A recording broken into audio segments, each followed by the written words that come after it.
Primero que todo, muy buenas tardes a todos los colegas, futuros colegas, agradeciendo a la doctora María Elena, al señor Lauro, también a las personas que sin ser abogados participan de esta jornada académica, aquellos que trabajan en la rama del Poder Judicial, en las fiscalías, que día a día ponen su grano de arena para que la justicia ecuatoriana logre un mayor desarrollo, una mayor justicia material y una viabilidad que lleve a que la justicia logre el principal objetivo, que es llegar al ser humano.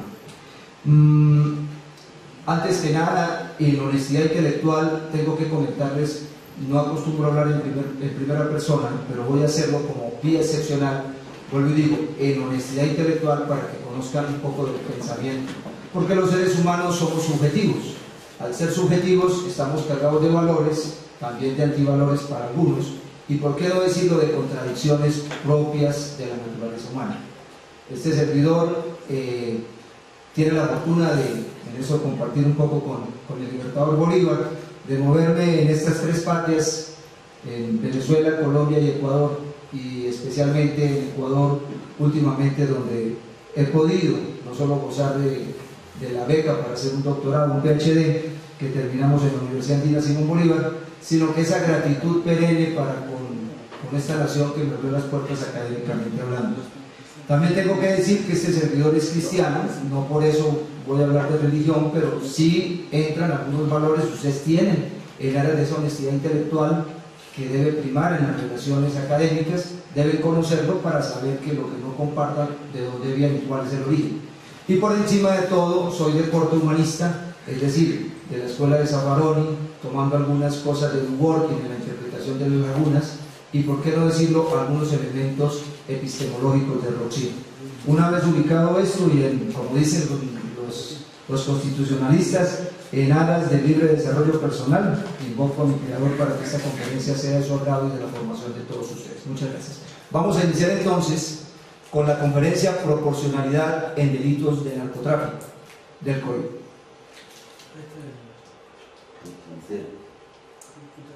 Pero es que le estoy dando el nombre. Ya. Pueden ustedes ver que la conferencia se enfoca desde el principio de proporcionalidad.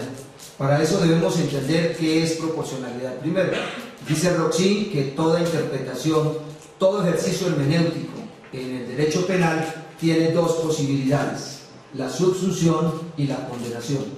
Este servidor se acoge a la tesis de la condenación y señala que el principio de proporcionalidad responde a la idea de evitar una utilización desmedida de las sanciones que conllevan a una privación o una restricción de la libertad. Para ello se limita su uso a lo imprescindible, que no es otra cosa que establecerlas e imponerlas exclusivamente para proteger bienes jurídicos valiosos. Encuentra esta justificación en los preceptos de la Constitución ecuatoriana, donde se proclama el Estado de Derecho y el valor superior de la libertad, donde se proclama la dignidad de la persona, el libre desarrollo de la personalidad. Estos artículos configuran el Estatuto Básico del Ciudadano y por lo tanto solo se puede limitar en casos excepcionales. Al relacionarlo con estos artículos hace que el principio de proporcionalidad tenga rango constitucional, cual hace que pueda ser apelado en un recurso de amparo. Ramiro Ávila Santamaría, Constitucionalización del Derecho Penal, Universidad Andina Simón Bolívar, Quito. Es curioso, pero este servidor descubrió que Ecuador ha sido tal vez el principal aportante dentro de los países latinoamericanos a la constitucionalización del derecho penal.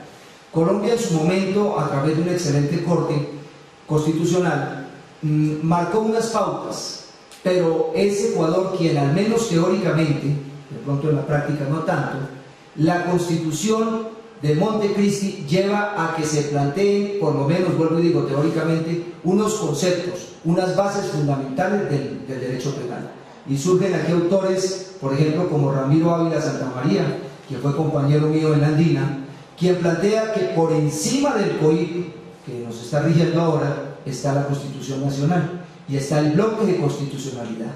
Pero a algunos jueces nuestros y fiscales nuestros les da temor prevaricar. Y no solamente en Ecuador, eso ocurre en Colombia, en Venezuela, en España, en algunos otros países como México, incluso la Argentina, donde el juez se limita a lo que está objetivado, a lo que está en el código, y no se da cuenta que, por ejemplo, en el caso ecuatoriano, en el COIP dice que la interpretación será literal, pero que tendrá como principios fundamentales la Constitución Nacional y el bloque de constitucionalidad, que no es otra cosa que aquellos derechos humanos consignados en las convenciones firmadas o signadas por Ecuador de manera libre y voluntaria. Ejemplo, el Pacto de San José, que da origen a la Corte Interamericana de Derechos Humanos, y el Pacto de Bogotá, que se ha venido olvidando porque han pasado más de 60 años, pero que rigen para que Ecuador y los que aplican justicia en Ecuador tengan elementos jurídicos, no solamente de carácter doctrinal y jurisprudencial, sino jurídicos, porque ustedes saben bien que el bloque constitucional y la Constitución por jerarquía están encima del mismo código. Sin embargo, nuestros jueces y fiscales se van a lo literal, se van a lo exegético, y temiendo prevaricar y por irse por el camino más fácil, a veces no buscan la verdad material.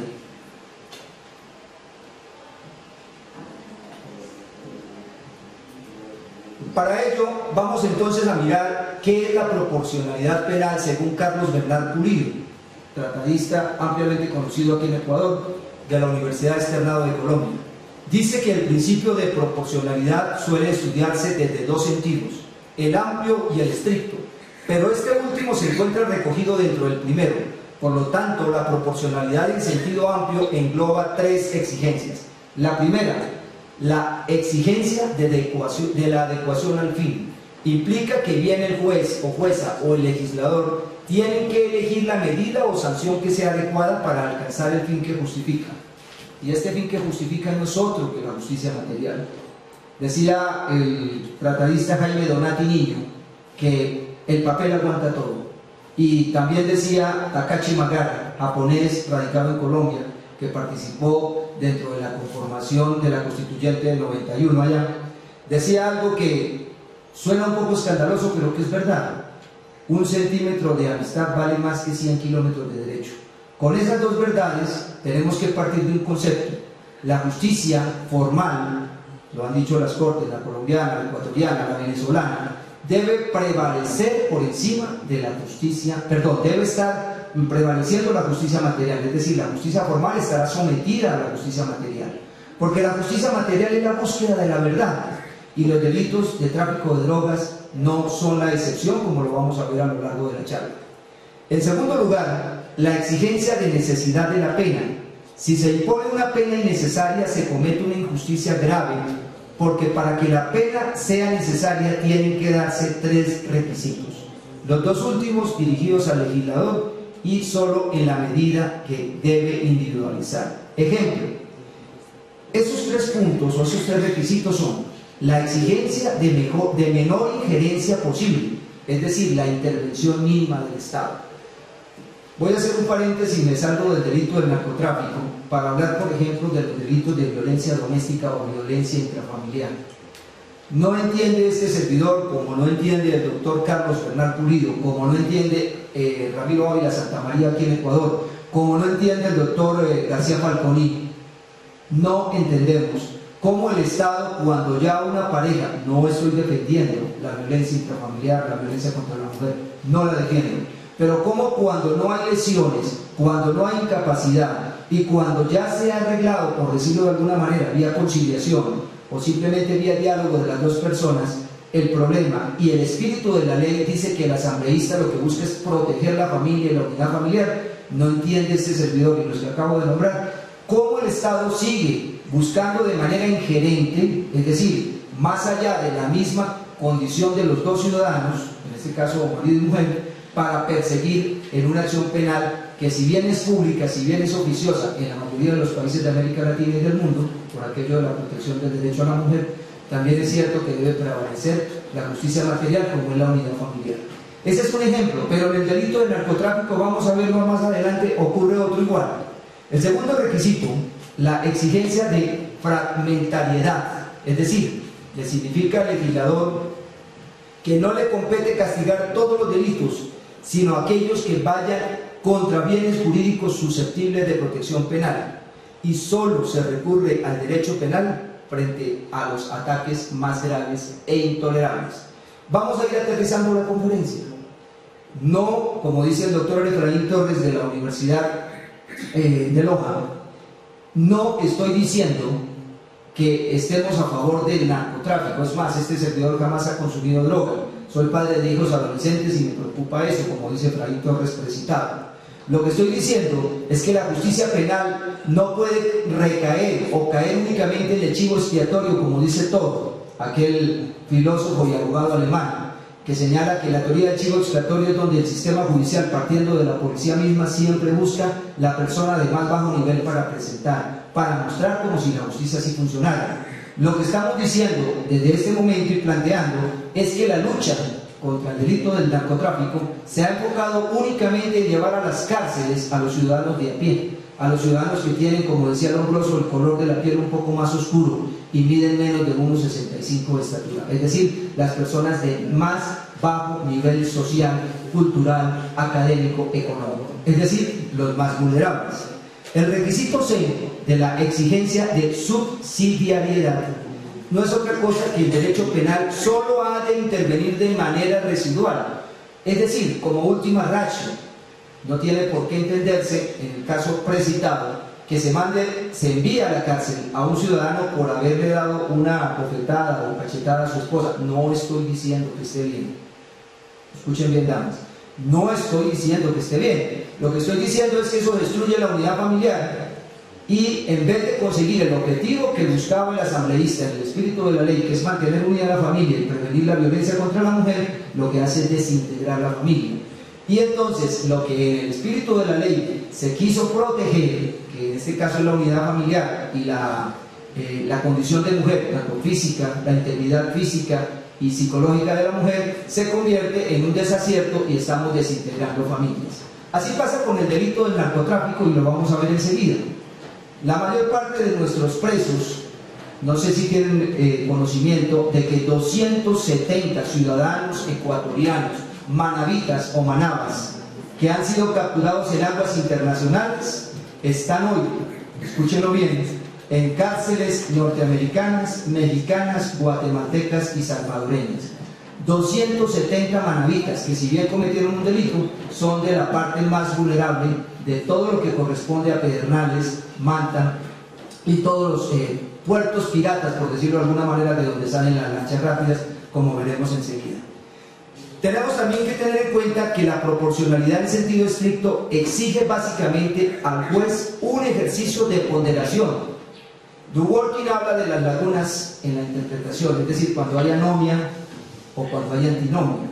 Como lo vamos a ver, el COIP presenta unas deficiencias en ese sentido, que generalmente ustedes jueces, ustedes fiscales, ustedes futuros jueces y fiscales, simplemente satisfacen, lo llenan con el requisito de la literalidad de la ley.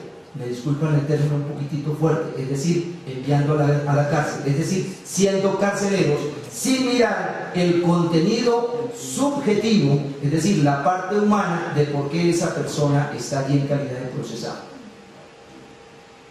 Hay dos tipos de jueces, dice Criollo Mayorga, compañero mío del doctorado en la Andina, que en su libro Cuestiones de Derecho Penal, en la página 67, publicado en Quito, pero impreso en Riobamba, dice: el juez o jueza humanista no hace juicio de manera ponderativa. Como lo digo hace un rato, hay dos maneras de interpretar básicamente la ponderación y la subsunción. Broxin así lo define. No se limita a la interpretación exegética. Vuelvo y les digo, el COIP dice que será literal, pero da la posibilidad, el mismo COIP, de decir que por bloque de constitucionalidad y la Constitución Nacional de la República de Ecuador estarán prevaleciendo. Utiliza ciencias y el conocimiento interdisciplinario. Esos jueces de barba blanca y de cabellito, como lo veo en las películas, ya están mandados a recoger, y lo digo con mucho respeto, señores jueces, si hay aquí jueces, creo que sí, en el sentido de que el juez no sabe todo. Hoy un juez tiene que apoyarse, por ejemplo, si es en accidentes de tránsito, en un ingeniero civil, en un ingeniero de vías. Tiene que apoyarse, si es, por ejemplo, en un asunto de aborto, en un genetista, en un ginecólogo, por dar un ejemplo. En delitos de violación, en un psicólogo, en un psiquiatra, en un trabajador social. Los jueces toreros o multifuncionales, pero no en el sentido de los que tenemos en los cantones, sino multifuncionales en el sentido de saberlo todo, de verdad y con mucho respeto están mandados a recoger. Además es pro homine. Considera la pena privativa de libertad como la última ratio. Aplica sin temor el bloque de constitucionalidad. Les recuerdo dos: el Pacto de San José de Costa Rica y el Pacto de Bogotá, del cual Ecuador no se ha retirado. Defiende el principio de verdadera resocialización. Tenemos el juez o jueza exegetista o exégeta. Es literal, aplica solo el cohib. Da preponderancia a la subsunción. Teme enormemente prevaricar. Además considera la justicia penal como el fin y no como el medio. Y la resocialización es asunto que no le compete. Es ese asunto de quien maneja las prisiones. Ya vimos qué es proporcionalidad, grosso modo. Ahora veamos qué es narcotráfico. El narcotráfico se define como el comercio ilegal de drogas tóxicas en grandes cantidades. Subrayo eso, en grandes cantidades. El proceso, que comienza con el cultivo de las sustancias, es decir, de las plantas, sigue con la producción y finaliza con la distribución y la venta, suele ser realizado por diversas organizaciones ilícitas, denominadas cárteles o carteles, que se especializan en distintas partes de la cadena. Esta es una definición de otro ex compañero mío, tratadista, Villamizar Altuve Javier, en un libro que se llama Las narcodemocracias, del Instituto Politécnico Santanderiano del 2015. Vamos a empezar a aterrizar la conferencia en nuestro país. Cuando digo nuestro país, no solo por gratitud al hecho de que hace 20 años me abrieron las puertas en Ecuador, sino lo digo porque desafortunadamente Ecuador se está convirtiendo en este momento en país exportador de sustancias ilícitas. Hay una realidad de que en este caso no se puede desconocer para Ecuador. El primero, ante la efectividad del Plan Colombia, el negocio de las drogas se ha desplazado de Colombia a países como México, Ecuador y Venezuela.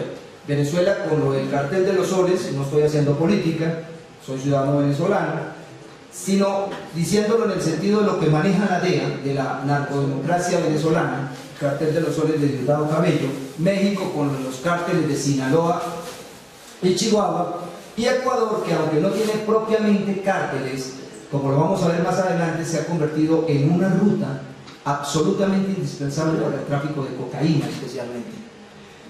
En Colombia hubo un proceso de paz que se firmó el año anterior, la rendición de la guerrilla, por lo menos en teoría, y el sometimiento de los paramilitares. Ha desbordado este negocio allende las fronteras de Colombia. Yo en mis clases en las diversas universidades les he dicho a mis alumnos que las guacamayas de Putumayo, Colombia, machos no distinguen, o al contrario, cuando vienen a aparearse con los guacamayos o las guacamayas ecuatorianas pasando el río Putumayo, ellos no distinguen. La frontera es totalmente artificial. Cuando uno va a Ipiales, encuentra que el ciudadano de Ipiales habla casi igual, come cuy y también tiene costumbres muy parecidas al del Cachi. Así pasa como con los animalitos del ejemplo, pasa con los seres humanos.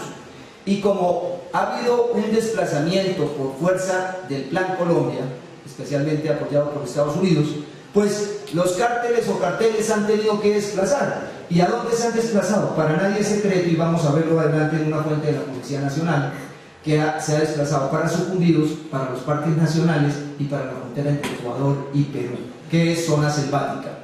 Hoy los cárteles de Sinaloa y Tijuana tienen presencia en rutas y negocios desde Manta y en general desde la costa ecuatoriana. Para los que llegaron tarde, es información de la Policía Nacional. Hasta la semana anterior, 270 ciudadanos ecuatorianos, especialmente de Manabí, fueron capturados en aguas internacionales y están presos en cárceles, desde Estados Unidos hasta Panamá.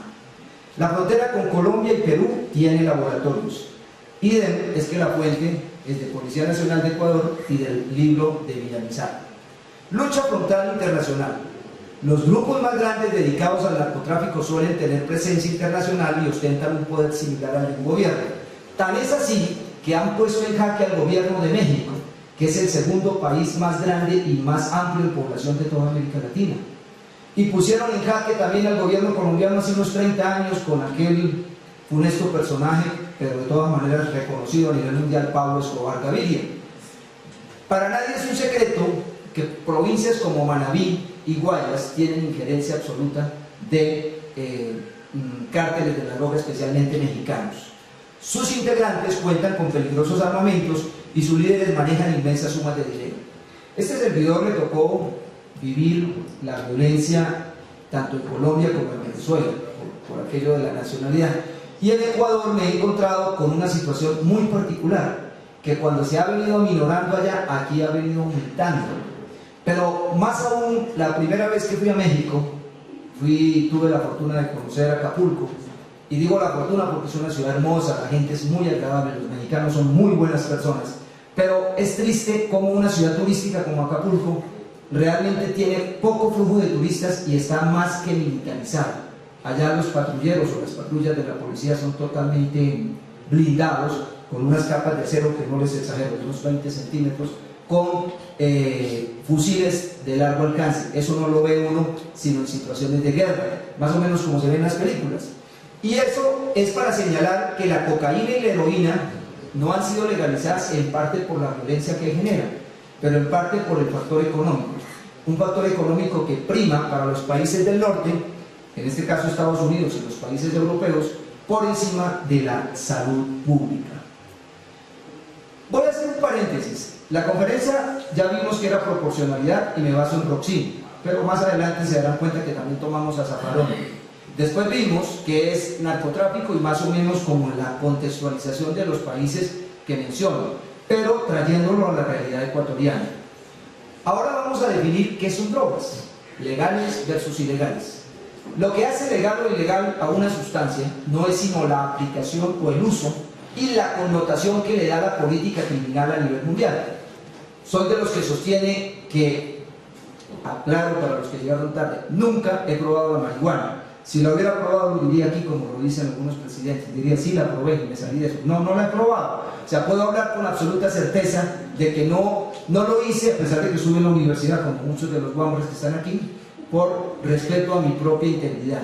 Sin embargo, tengo, por decirlo así, la certeza moral. Además hay estudios científicos que dicen que algunos licores son más dañinos que la marihuana. Entonces me pregunto yo por qué el whisky es legal y la marihuana no. La razón es económica. Hasta ahora se está produciendo por cuestiones climáticas y medioambientales en viveros en California, pero años atrás solo se producía en los países andinos. Eso hace que los dólares estuvieran escapando de Europa y Estados Unidos para acá, porque el problema del narcotráfico no es otro sino de política criminal, pero tiene una base económica. La mayoría de las legislaciones internacionales prohíbe la producción, distribución y venta de drogas, con excepción de aquellas que se utilizan con fines terapéuticos y las que son toleradas, pero son drogas, como el alcohol y el tabaco.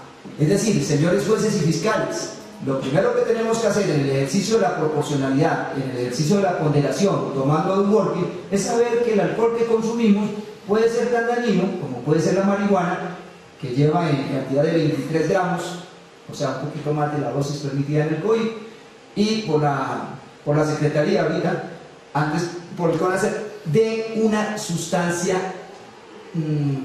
ilegal, por decirlo de alguna manera. Pero precisamente subrayo ilegal, ¿por qué? Porque la cocaína y la marihuana no siempre fueron ilegales.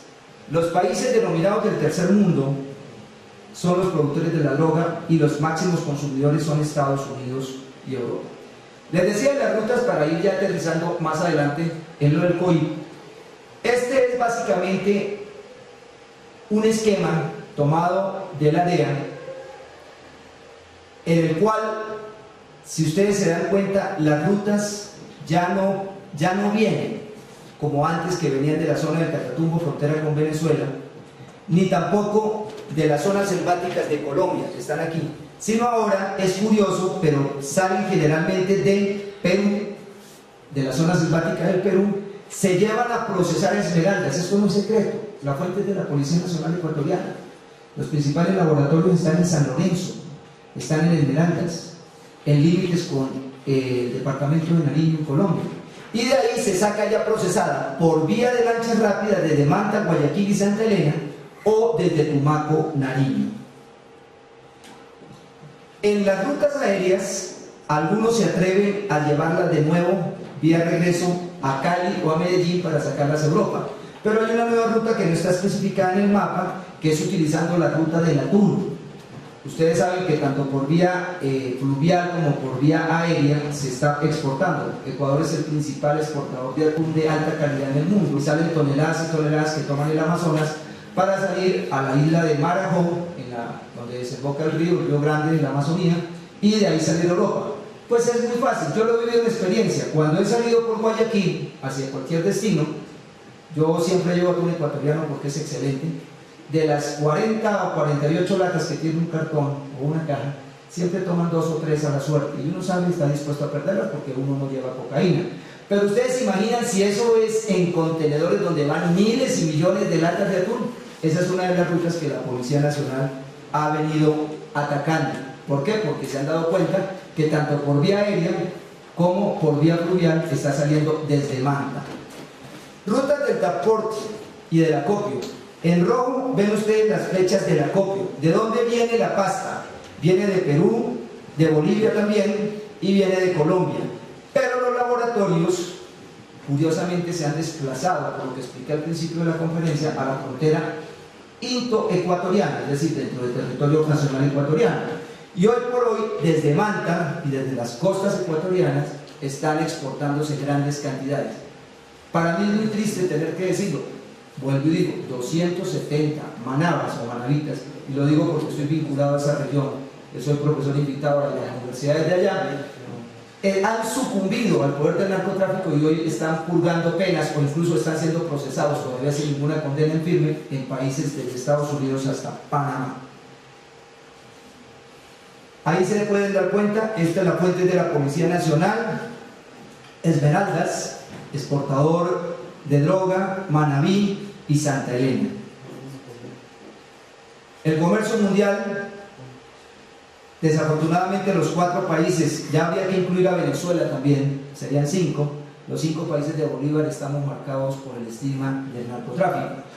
Yo no defiendo el narcotráfico, pero como vamos a ver más adelante, empecemos frente al COVID. Ustedes, en la sección segunda de los delitos en cuanto a producción o tráfico ilícito de sustancias catalogadas o sustancias sujetas a fiscalización, encuentran, no los voy a leer porque ustedes como jueces y fiscales lo saben mejor, pero básicamente hay una condición, y es que se está ejerciendo el poder punitivo de manera literal. Es decir, cuando ustedes, señores fiscales o señores jueces, les presentan a un ciudadano porque lleva 23 o 25 gramos, es decir, 3 o 5 gramos por encima de lo que se considera dosis personal, ya inmediatamente, y no es que esté criticándoles el trabajo, ya lo explicaba al principio de la conferencia, hay 2 maneras de ejercer la interpretación del derecho penal, de una manera taxativa, exegética, literal, o nos vamos por el lado humanista con bloque de constitucionalidad de la parte subjetiva del ciudadano, y por qué no decirlo pro homine, que en algunos casos, como lo vamos a ver, legislaciones como la colombiana y la argentina ya van más allá de los 20 gramos, por ejemplo, de marihuana. En este caso, para quien, vamos a leer literalmente, producción ilícita de sustancias catalogadas sujetas a fiscalización, la persona, es decir, es un sujeto actor general, no tiene condiciones especiales, como un funcionario público, por ejemplo, que directa o indirectamente, sin autorización y requisitos previstos en la normativa correspondiente, verbos rectores, produzca, fabrique, extraiga, prepare. Mire cómo el asambleísta, el legislador, quiso ampliar los verbos rectores para cerrar toda posibilidad. Pero como les voy a demostrar más adelante, estamos desconociendo otros valores que sí son buenos en las sustancias que hoy consideramos sustancias estupefacientes. Incluso, lo voy a dejar para el final de la conferencia, se van a dar cuenta que es una completa estupidez como tenemos planteada la lucha de las drogas en Ecuador. Tiene una pena prevista de 7 a 10 años. Quien produzca, fabrique o prepare precursores o químicos tiene una pena prevista de 3 a 5 años. Y ahí entran sustancias que son lícitas. ¿Quién dice que es lícito o ilícito? Bueno, en este momento lo dice la Secretaría o el anterior Consejo Nacional de Sustancias Estupefacientes y Psicotrópicas. Pero los seres humanos somos sujetos a error. Entonces ahí es donde viene la interpretación y la proporcionalidad de la que yo les hablo, en el proceso de ponderación. Una persona que lleve un tanquero con aproximadamente 9.800 galones de gasolina a la zona del Lago Agrio necesario, y lo he visto en la vida real, en casos reales, la policía le detiene si no lleva determinadas guías y determinadas condiciones. Hasta ahí estamos de acuerdo, porque estamos en un Estado social de derecho que hay que cumplir unos requisitos. Pero eso no lo hace en la práctica, dentro de la justicia material que citaba yo, Jaime Donati Niño, no lo hace delincuente. Es decir, estamos invirtiendo la carga probatoria y la policía, incluso el fiscal, muchas veces empieza a procesar y le hace una instrucción fiscal porque no puede sustentar lo que en vía administrativa sería una guía de transporte nada más. Y si bien la gasolina posiblemente va al laboratorio de sucumbidos, tenemos que partir de la buena fe y aquí se está invirtiendo la carga probatoria. Es decir, estamos partiendo, damos por hecho la responsabilidad penal del que lleva una determinada cantidad de una sustancia que es lícita, como es la gasolina, como es el cemento, como es la carne, por ejemplo. Yo recuerdo cuando era niño, cuando era guagua, mi mamá en esa época no había esos removedores, usaba una cosa que se llamaba acetona, y no me dejan mentir las personas que tienen más de 40 años aquí. Hoy por hoy, vayan a ver si ustedes cargan un galoncito de acetona y verán que en lenguaje popular un policía o un chapa les detiene. Esa es la cuestión de la justicia material, de la realidad contra la formalidad. El artículo 220, ustedes, los que están estudiando derecho y los que son jueces y fiscales, saben, y esto es importante para lo que voy a explicar después, hay unas escalas mínimas dentro del COIPO. La mínima da de 2 a 6 meses, la mediana de 1 a 3 años, la alta de 5 a 7 años y la gran de 10 a 13 años. Pero aquí hago un paréntesis, yo los invito a que vayan a la cárcel de Guayaquil. ¿Vale? Y estamos en tiempos de lombroso. El 80% de los que están por tráfico de drogas allá, vuelvo y les digo, no exagero, lo digo porque he estado, y parte de mi tesis doctoral fue sobre eso, son personas de color oscurito, son afroecuatorianos, o son indígenas, o son extranjeros del más paupérrimo trato social, peruanos o colombianos de niveles humanos en todos los sentidos mínimos. Ustedes no encuentran allá los grandes varones, no los van a encontrar, como no los van a encontrar en las cárceles de Colombia, no los van a encontrar en las cárceles de Venezuela, ni de Perú, ni de España. El 221, quiero resaltarlo, habla de la organización o financiamiento para la producción o tráfico ilícito de sustancias catalogadas sujetas a fiscalización. Aparentemente, en teoría, la pena privativa será de 16 a 19 años.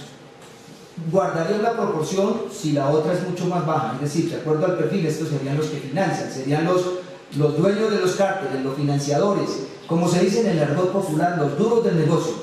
Sin embargo, en la práctica, como dice Zaffaroni en una propuesta que viene aquí más adelante, realmente los que están siendo judicializados son los que exceden la dosis personal, es decir, consumidores que caen en desgracia por llevar un paquetito más, o los de microtráfico, y no hablo de los que son cárteles de microtráfico, sino de la persona, vuelvo y digo, no estoy defendiendo el tráfico de drogas, estoy diciendo que la lucha se ha configurado y se ha ensañado contra las personas que están en la base de la pirámide social. Incluso esto es como un negocio, este es un negocio como cualquier otro, y hemos encontrado que los financiadores, es decir, los dueños, igual que los banqueros en los negocios lícitos, están siempre tras bambalinas. Ellos ponen el capital, y los que, en la medida que se va bajando, la base son las famosas mulas que caen en los aeropuertos, y mientras que una mula lleva 1 kilogramo o 2 o 3, están pasando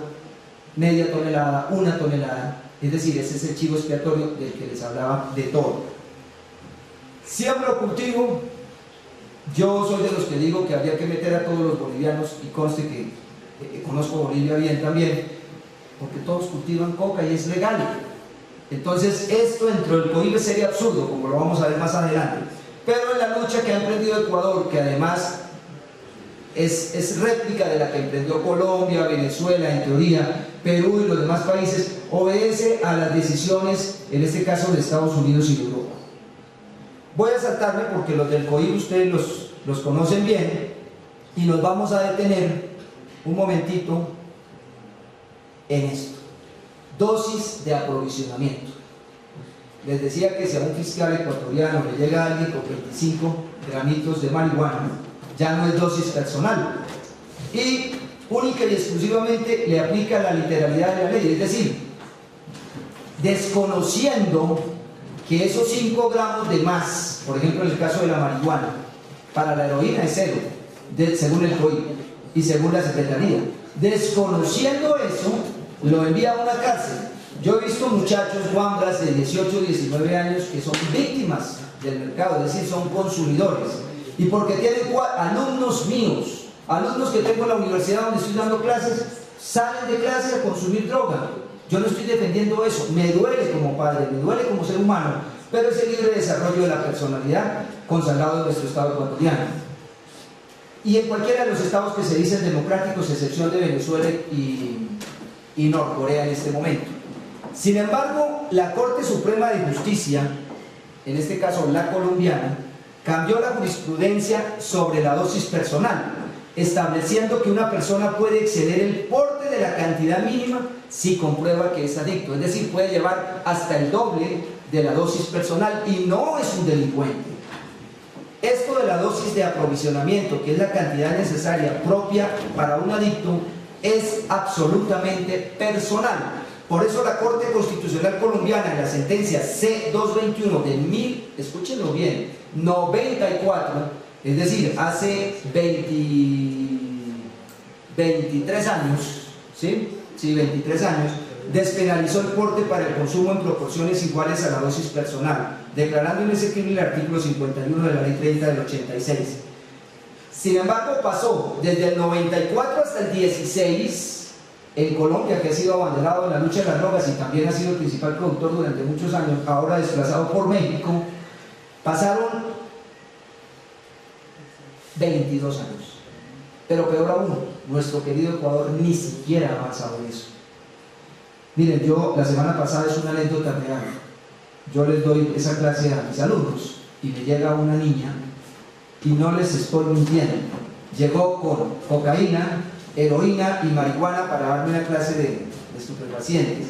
Cuando yo veo, pues yo fui fiscal, he sido juez, yo más o menos tengo la pericia para ver que había más que la dosis personal, le dije, niño, usted va presa por eso, ¿sí?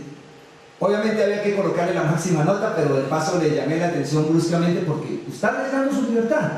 ¿Y dónde está el dolo ahí? Ella no está siendo ni narcotraficante, era por fines didácticos. Sin embargo, a ella la detienen en la puerta de la universidad y ella iría presa. Me hago entender lo que quiero entre justicia formal y material, y yo no vi dolo ahí. Dosis personal de droga es la que es diferente a la tesis que se mantiene en Ecuador. En Ecuador se mantiene por cantidades de gramos. Por ejemplo, para la heroína es 0 y el heroinómano, ¿cómo hace para satisfacer su necesidad de heroína? Es una víctima. Estamos violando incluso el principio constitucional de tratar a todos por igual. Como me disculpan el término, si alguien consume marihuana lo digo con respeto, al marimbero, al marihuanero sí le permiten llevar 20 gramos, pero el heroinómano no puede llevarlo. Sin embargo, lleve 23 y verdad que el policía, el fiscal y el juez le condenan en aquella teoría del chivo expiatorio. La Corte colombiana avanzó, se demoró 22 años para avanzar, pero al menos ya reconoce que puede ir un poquito más allá de la dosis personal. Yo sé que al final alguien me va a preguntar, y el que entonces dice puedo llevar media libra, ahí entra lo subjetivo, pero ahí entra lo del Roxy, la ponderación, la materialidad sobre la formalidad, el sentido común. Nadie puede tampoco argumentar que yo llevo el libre desarrollo personal 1 kilo de cocaína. Fallo de la dosis de aprovisionamiento. Traigo este fallo de la Sala de Casación de la Corte Colombiana para empezar a cambiar la mentalidad de nuestra justicia ecuatoriana. Un fallo de la Corte establece que no pueden ser retenidas personas por portar una dosis mayor a la autorizada. Alguna vez le di una conferencia y tengo alumnos que son policías antidrogas en Manta, y yo los entiendo. Pusieron el grito en el cielo, que ¿cómo así?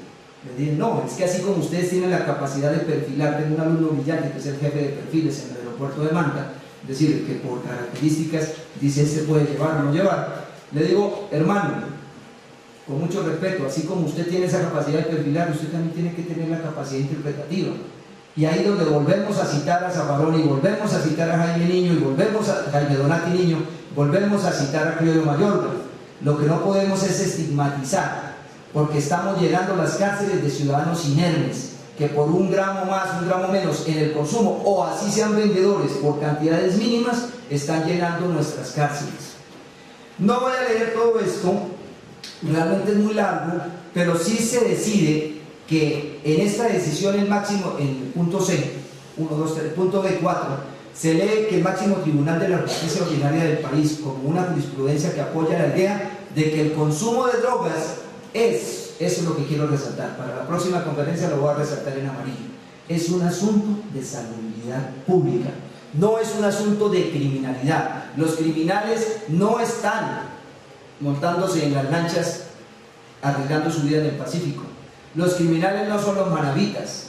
Es más, en este momento ni siquiera los criminales es el campesino colombiano que viene a traer frutas a Ecuador y venderlas, que a ese le desbaratan todo. El criminal está en Miami, ni siquiera está en Bogotá, ni siquiera está en Quito. Muchas veces los criminales son los mismos norteamericanos. Vamos a empezar a mirar posiciones gubernamentales en Colombia. Colombia ha sido el país que más ha luchado contra el tráfico de drogas y el que más víctimas ha puesto, alrededor de 60.000 en los últimos 10 años.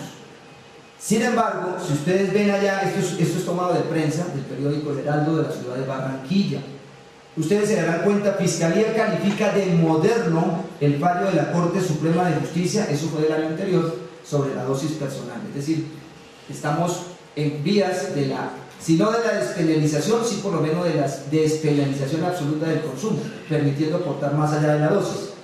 Después viene otro resaltado, porte de drogas para consumo más allá de la dosis no será delito, Corte Suprema. Y dice Santos, firma decreto para uso medicinal de la marihuana, eso fue el año anterior. No hay que escandalizarse si el propio gobernador, que además es famoso por las películas Terminator, Arnold Schwarzenegger, consiguió que en California sea legal llevar, cultivar, producir determinada cantidad, por ejemplo, de la cannabis. Pepe Mojica lo hizo en Uruguay también el año anterior. Diferencias entre narcotraficantes, pequeños traficadores y consumidores. Yo creo que a lo largo de la charla va quedando claro que los perfiles son diferentes. El narcotraficante realmente no es el que lleva una pequeña cantidad. Generalmente la mula que detienen en Guayaquil o en Quito, en Tababela, generalmente es un chivo expiatorio de los propios narcotraficantes. Utilizan esos, pero las grandes cantidades pasan con el beneplácito a veces de la policía. Hay un programa que, aunque no es científico, sí tiene un aspecto sociológico interesante de ver, se llama Alerta Aeropuerto. Los que lo han visto se darán cuenta que muchos ciudadanos ecuatorianos son capturados en El Dorado y en Lima. Y si vamos a mirar eso, a mí me dio dolor con un muchacho que podría ser mi hijo, de la edad de mi hijo, tiene 19 años. Y él sí dio la cara, hay que dar autorización para salir. Y él contaba la historia. Para conseguir unos recursos, $3.000, le habían dado 1.000 y quedaban debiendo 2.000 para una operación de la mamá en Guayaquil. Fue capturado en Bogotá y enfrentando penas hasta de 10 años. Yo le voy a invitar, generalmente no muestro fotos, por respeto, tampoco doy nombres de los casos que atendí como juez o los que conozco, pero aquí voy a hacer una excepción. Yo les pregunto, señores jueces fiscales, estudiantes, futuros jueces, futuros fiscales, ¿serán estos los verdaderos narcotraficantes, los responsables del narcotráfico? Puede ser una selva colombiana, una selva ecuatoriana, una selva peruana, pero si nos vamos al hombroso, utilicémoslo a la inversa. Son gente desprotegida, son campesinos nuestros, de cualquiera de familiares de nosotros en la selva, que por extrema necesidad tienen que ir a hacer de raspachines o de procesadores. Para los que han llegado tarde, al igual que Efraín Torres de la Universidad de Loja, yo, autor del libro de tráfico de drogas, yo no defiendo el narcotráfico. Estoy diciendo es que no podemos seguir penalizando al ciudadano de a pie. Perfiles.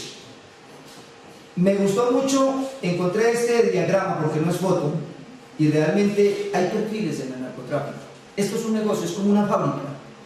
Y realmente las veces que estuve, porque yo estuve montado en un helicóptero bajando a laboratorios, lo que encontraba era gente del más escaso nivel económico y cultural.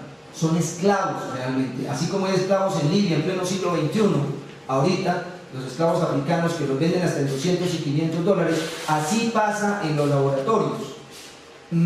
Esos perfiles que los perfiladores de la policía lo saben identificar bien, muchas veces son lo que se llama carne de cañón, es decir, gente que vende su trabajo como esclavos. Las mujeres, por ejemplo, además de cocineras, necesariamente son servidoras sexuales. Eso es innegable que en pleno siglo XXI sucede. Y lo que es peor, sucede aquí mismo, sucede en San Lorenzo, sucede en Esmeraldas. Yo tengo la fortuna de conocer Ecuador bien, desde Ipiales hasta Guaquillas, desde el Yasuní, en la frontera con Loreto, viajando por el río Amazonas hasta Iquitos, conozco el Putumayo, es decir, conozco este país bien y les puedo decir que mientras que exista esa estupidez de seguir señalizando y de seguir trabajando la lucha de drogas, como lo hemos venido haciendo aquí en Ecuador, en Colombia, en Venezuela, no va a haber éxito. Pero ustedes dirán, ¿y quién es este que viene a decirlo? Droga en la selva, ustedes se darán cuenta. ¿Por qué pongo la estupidez de la lucha contra la droga? No lo digo yo no soy nadie. Yo soy una persona que dicta unas clases y que ha tenido unos cargos públicos que además son efímeros, igual que aquí. ¿Quiénes lo dicen? Bueno, pero antes de decir quiénes lo dicen, veamos. Las drogas pueden ser útiles. Por ejemplo, la cocaína, lo voy a tomar de ejemplo. Esto sí lo voy a leer. La cocaína es una droga con historia y no únicamente con el presente que habitualmente se le asocia. Lo que quiere decir que años atrás, décadas atrás, incluso un siglo atrás, su uso era muy distinto al que se le concede ahora. Lo que hoy conocemos como cocaína es casi siempre una droga carísima, cortada en matarratas y laxante que se utiliza con fines recreativos por gente que suda mucho. Por supuesto, su nivel de su pureza es limitado. Eso es lo que es hoy. Y cuando dice, está bien exegéticamente señalado, matarratas, la base de coca, los que consumen drogas les echan de todas las sustancias habidas y por haber. Lo que menos lleva es coca, curiosamente. Pero originalmente la cocaína estaba asociada a propiedades terapéuticas. Entre los nativos de varios países sudamericanos como Bolivia o Colombia, lo digo con propiedad, estuve en La Paz, conviví en El Alto, conviví en el Uyuni, en Santa Cruz. La hoja de coca es un bien de consumo que no presenta una mayor complicación que el destilado de la hoja de té. Yo, eso sí lo consumí para la altura, cuando estuve en Uyuni a menos 7 grados, le dan a uno té de coca, y eso no tiene nada de malo.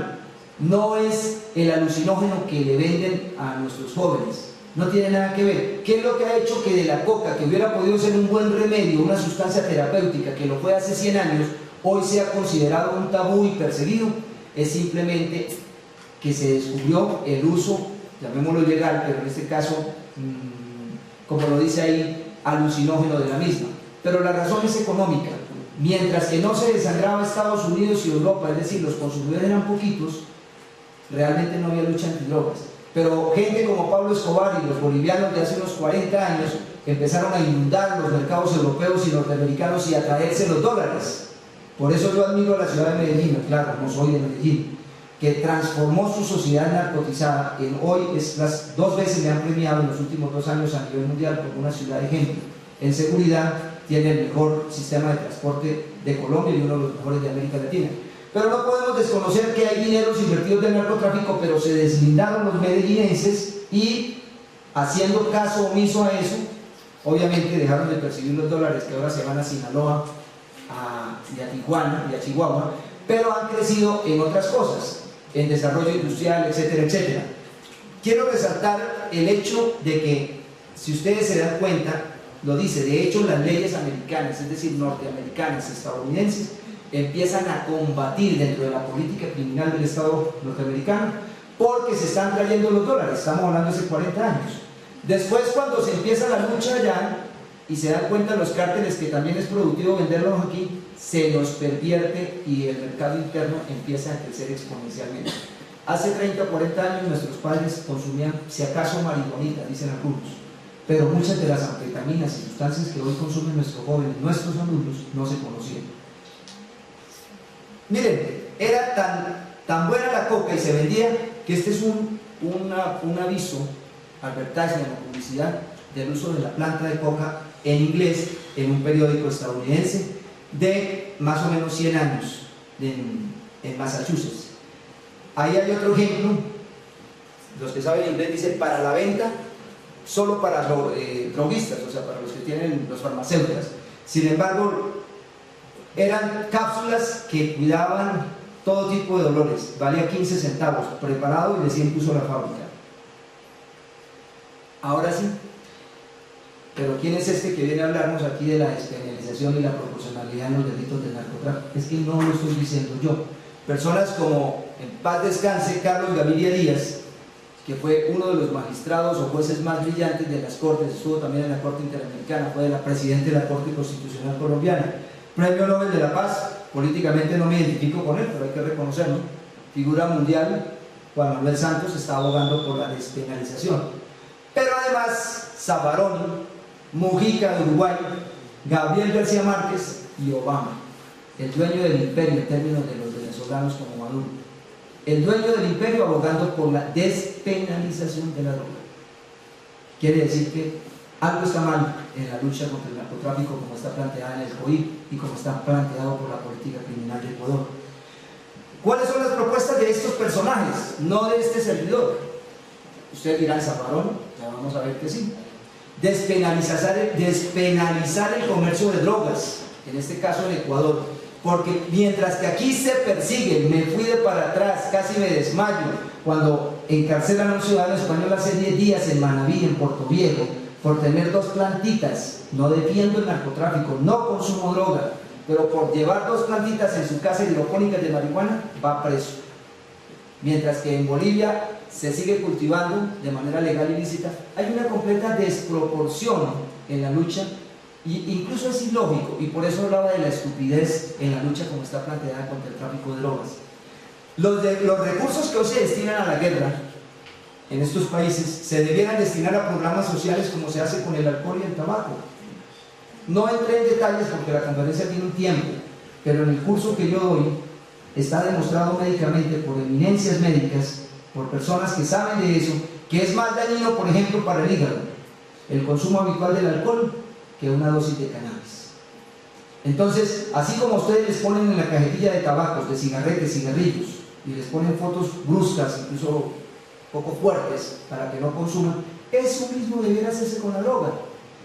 Miren, Mujica dice, y Santos también dice, que el día que se despenalice, la verdad va a ser relativamente pronto, el narcotráfico como negocio tiende, si no a desaparecer, una vez legalizado, tiende a regularizarse, como pasó con el alcohol en 1930 en Estados Unidos, donde el alcohol bajó de precio.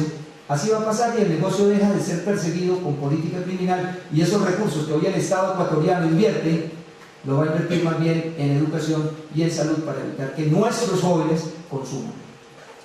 En el peor de los casos, dice Pepe Mujica, señalar penas racionales y resocializadoras. Me voy al principio de la conferencia. Los jueces humanistas, es decir, los que no desconocen que el objetivo de la justicia penal es resocializar, no es castigar. Ya cité a las personas, algunos de los que a nivel mundial dicen eso. Zaffaroni, maestro que defiendo, en mi tesis doctoral lo tomé, tuve la sorpresa, por decirlo así, cuando con Criollo Mayor, mi compañero, queremos esos vacíos normativos, esas anóminas que existen dentro de nuestra legislación en el código, queremos con los valores, ustedes saben quién es ese factor humano, y no les dé miedo que voy a prevaricar, si nos vamos a eso mismo código permisión, habla del bloque de constitucionalidad y los acuerdos que obviamente hacen parte de la justicia, llamémosla, y es lo que yo les invito a ustedes en el concepto de proporcionalidad. Conclusiones. Las conclusiones no son solo mías, obviamente las comparto. Al principio de la conferencia me presenté y les dije quién era para que en honestidad intelectual supieran quién les hablaba. Pero las comparto, sí, si no, no las pondría, eso también hay que decirlo. Pero están planteadas por las personas que he venido citando. La lucha antidrogas ha sido un fracaso mundial. El consumo aumenta en el mundo, especialmente el de drogas sintetizadas o sintéticas. Se nos ha invertido, en Venezuela hay un término que se utiliza, se invierte la arepa. Para que me entiendan, es como si la tortilla la volteáramos. Es decir, la moneda giró. Y en este momento, queridos colegas, es curioso, de los países industrializados nos están enviando, por ejemplo, da pena ver esos videos de lo que llaman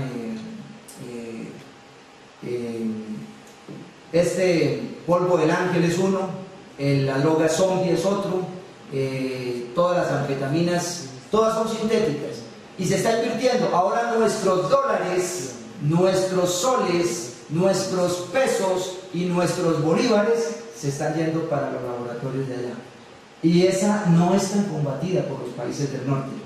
¿Por qué? Porque hay una cuestión, un factor económico. ¿Por qué la marihuana dejó de ser tan combatida en Estados Unidos? Porque lograron ya procesarla, producirla y procesarla en estados como California, por ejemplo. Es claro que hay desigualdad en las penas respecto a los delitos y los actores de los mismos. Es muy raro que caiga, sí caen a veces, sí son capturados a veces, pero generalmente es por politización de la cuestión criminal, es decir, del derecho penal. Cuando alguien cae en desgracia, como dice el dicho popular, al caído caer. Pero generalmente nuestras cárceles están llenas de ciudadanos inermes, ciudadanos que en últimas tienen que sopesar, tienen que soportar y tienen que ser hasta cierto punto víctimas del peso estatal. Yo creo en la proporcionalidad del derecho penal y no consigo penas de, por ejemplo, 19 años, 16 años, 10 años. Vuelvo y digo, eso no resocializa a nadie, menos si es un muchacho de 18 años. ¿Qué resocialización puede si con 10 años en la cárcel va a ser violado? Muy posiblemente, va a ser maltratado, va a ser extorsionado. Esas son realidades de nuestras cárceles. El consumo está reconocido como aspecto del libre desarrollo personal, contradiciendo la lucha impulsada desde los países del norte. Esto es absurdo, esto es ilógico. Se combate el tráfico de drogas, pero se tolera, se permite e incluso a través del desarrollo constitucional se ha logrado que en nuestros países se permita el consumo de la dosis personal. Y casos como el de Colombia ya no es solo la dosis personal, va más allá de eso. Es contradictorio. Ahí queda la política criminal en una posición ilógica, en una laguna que no es fácilmente resuelta. Y por último, hay completa desigualdad en el trato y desproporcionalidad en la aplicación de las penas en Ecuador. Como lo vimos al principio de la charla, lo resumo diciendo, los invito, abogados, jueces y fiscales lo conocen porque lo viven todos los días, los futuros abogados, vayan como ejercicio didáctico, pedagógico, vayan a una cárcel y tomen las teorías de Lombroso solo para aplicarlas a nivel didáctico. Yo no puedo defender a Lombroso, obviamente, pero háganlo y se darán cuenta que lo que dije que les causó gracia es realidad. Generalmente son personas de estrato social muy bajo, de color oscurito, si no negros, son amerindios, son mestizos, es muy raro que esté allá blanco, de estatura más bien bajita, y faltaría que las orejas puntiagudas y la nariz chata. Es decir, casi que hay una selección natural en términos darwinianos o darwinistas para hacer que los que estén llenando nuestras cárceles sean nuestros ciudadanos de a pie. Esa completa desigualdad es la que este servidor viene a plantearles, por lo menos para que empiecen a preocuparse y entiendan que en el momento de aplicar la ley en los delitos del narcotráfico hay una realidad que va más allá de lo literal descrito en el código. Muchas gracias, de verdad quedo a sus gratas órdenes, ha sido un placer estar con ustedes.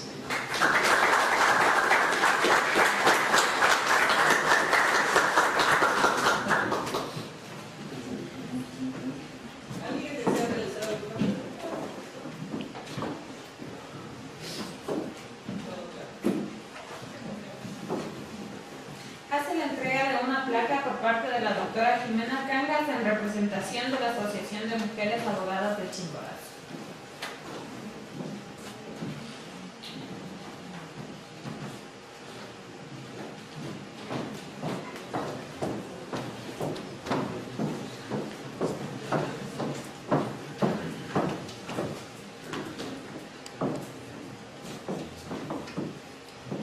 Buenas tardes con todos los abogados, profesionales, estudiantes y público en general. A nombre de la Asociación de Mujeres Abogadas de Chimborazo, por su brillante participación, el Foro Nacional e Internacional Académico confiere el presente reconocimiento al Dr. Juan Carlos Espinel por su magistral intervención como expositor en el primer Seminario Internacional de Actualización Jurídica, Riobamba, 11 de diciembre de 2017. Directora, doctora Marilena Zamora. Coordinador, Lauro Guerrero Casanes. Felicidades.